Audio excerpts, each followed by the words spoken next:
Aujourd'hui, nous allons parler d'un des plus grands personnages de l'histoire de la Renaissance, j'ai nommé Léonard de Vinci.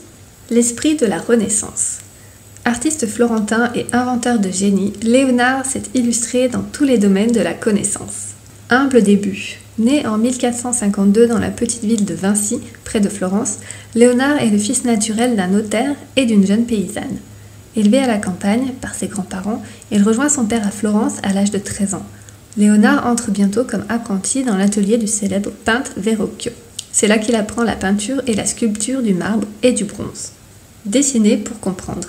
Léonard est donc l'apprenti du fameux peintre Verrocchio à Florence. Ce dernier, dépassé par les talents de son élève, renoncera bientôt à la peinture. Il s'emploie à tout dessiner, même les sujets les plus inhabituels. Pour lui, l'observation est, avec l'intelligence, l'élément primordial du savoir. Ses carnets de notes et de dessins témoignent de son inlassable curiosité. On en a retrouvé plus de 13 000 pages. Au service du duc de Milan. À l'âge de 20 ans, Léonard de Vinci entre au service de Ludovico Sforza, le duc de Milan, qui est séduit par ses nombreux talents dans le domaine militaire. Léonard s'occupe de concevoir des engins de siège, des armes nouvelles, et se consacre à des travaux d'architecture et d'urbanisme. Selon lui, l'art n'est que l'une des nombreuses manières d'explorer le monde et de soumettre le savoir à l'expérience. L'artiste universel. Léonard ne se limite pas à un seul domaine. Chez lui, les arts et les sciences sont inséparables. Son idéal est celui de l'homme universel qu'il représente inscrit dans un cercle et un carré, figure géométrique harmonieuse et universelle. Parallèlement, il étudie l'anatomie et pratique la dissection de cadavres animaux et humains pour comprendre les articulations et les mouvements du corps. Enfin, il rapproche la science, la technique et l'art pour étudier le vol de l'oiseau. Il pense pouvoir l'imiter en découvrant ses principes et multiplie les croquis de machines volantes. Des inventions par centaines.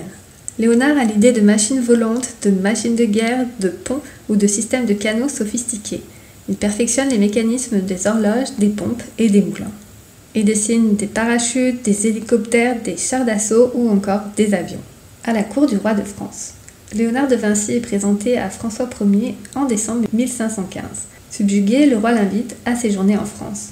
Premier peintre, ingénieur et architecte du roi, Léonard s'installe au Clos Lucé à Amboise. C'est à cette époque que le roi acquiert son tableau le plus célèbre à ce jour, la Joconde. Il peint la Joconde entre 1503 et 1506.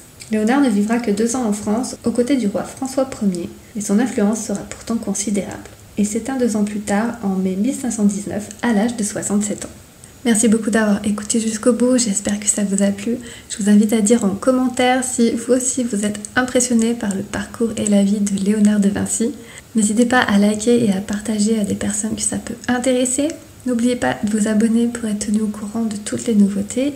Et moi je vous dis à très bientôt.